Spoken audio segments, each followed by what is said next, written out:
নজর রাখবো পরবর্তী সংবাদে।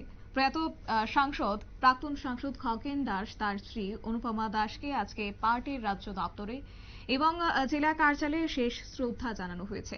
ছিলেন উপস্থিত প্রাক্তন মুখ্যমন্ত্রী মানিক সরকার, একই সঙ্গে বিরোধী দলনেতা জিতেন্দ্র চৌধুরী সহ পার্টির অন্যান্য সদস্যরা। আজকে তাকে শ্রদ্ধা জানানো হয়েছে এবং সেই সঙ্গে শেষ বিদায় জানানো হয়েছে। গোটা বিষয় নিয়ে বিরোধী দলনেতা জিতেন্দ্র চৌধুরীর কি বক্তব্য রয়েছে শুনুন। মা তিনি শুধু খগেন দাসের আমাদের পার্টির কেন্দ্র কমিটির প্রাক্তন সদস্য প্রয়াত খগেন দাসের স্ত্রী হিসাবে নয়, রামনগরে তাদের বাড়ি।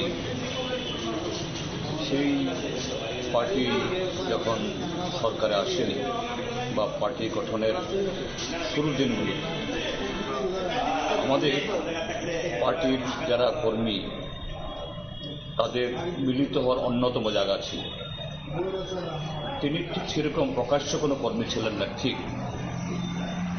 কিন্তু আমাদের পার্টির নেতৃত্বদের এবং শুধু রাজ্যের মধ্যে না, রাজ্যের বাইরে থেকে যারা আসেন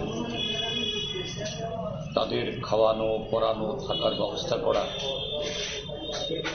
সব দিক থেকেই তিনি অন্য ভূমিকা নিয়েছিলেন।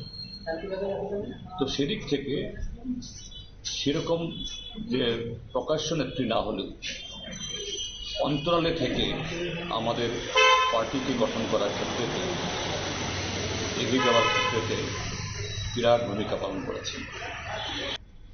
আপনারা শুনলেন বিরোধী দলনেতা জিতেন্দ্র চৌধুরীর বক্তব্য এবং প্রয়াত প্রাক্তন সাংসদ খগেন দাসের স্ত্রীর জীবনাবসান হয়েছে আগরতলা জিবি হাসপাতালে এবং আজকে পার্টির দলীয় কার্যালয়ের সামনে তাকে সেই শ্রদ্ধা জানানো হয়েছে। তবে তিনি প্রকাশ্যে নেত্রী না থাকলেও তিনি অন্তরালে যে ভূমিকা পালন করে গেছেন, যে গুরু দায়িত্ব তিনি নিয়েছিলেন, সেই কথাটা আজকে তিনি উল্লেখ করে আজকে গোটা দলের পক্ষ তিনি শোক জ্ঞাপন করেছেন। নিয়ে নিচ্ছে ছোট্ট একটি বিজ্ঞাপন বিরতির সঙ্গে থাকুন।